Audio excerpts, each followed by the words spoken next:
Et donc, dans les parties profondes de la Torah, on explique à quoi correspondent ces deux enfants.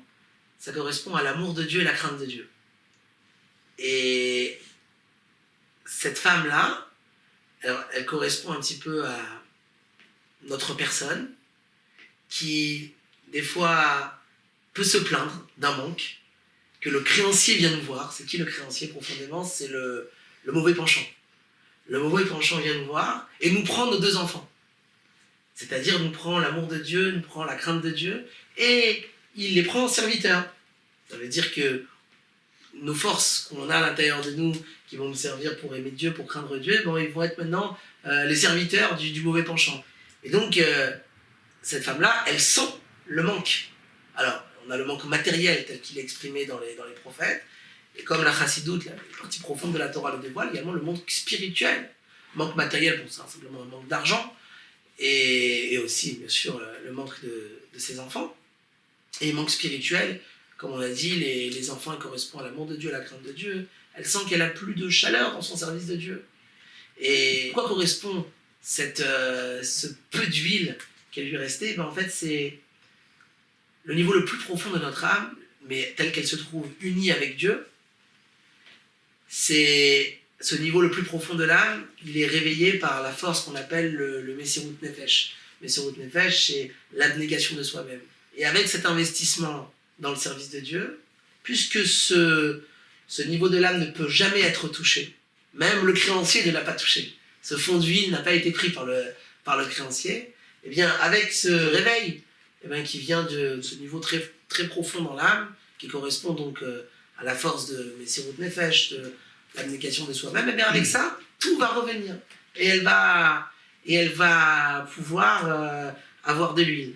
Ce qui est intéressant, c'est que le prophète dit « Et les ustensiles vides ne diminuent pas. Amène beaucoup d'ustensiles vides. » Ça veut dire, même si ton travail, il est manquant, ça veut dire que tu vas m'amener quoi? Quelque chose qui pour toi n'a pas de valeur. Des ustensiles où il n'y a rien à l'intérieur.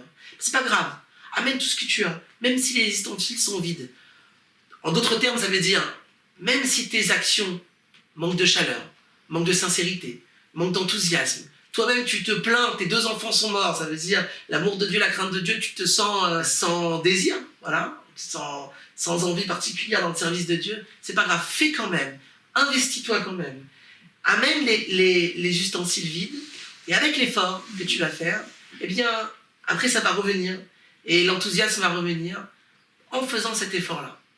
Alors, lorsque une personne, eh bien, elle sent un manque dans son service de Dieu, eh bien, elle ne doit jamais se dire, plus que je ne sens plus, plus que maintenant je sens qu'il n'y a pas trop de valeur à ce que je fais, parce que j'ai plus la même vitalité qu'avant, elle doit toujours faire l'effort de poursuivre son travail, et d'avancer, et de continuer, même si au début ce sont, comme on dit, ce sont des actions qui sont comme des corps sans âme, parce que, bon voilà, on les fait par habitude, mais il faut quand même faire l'effort.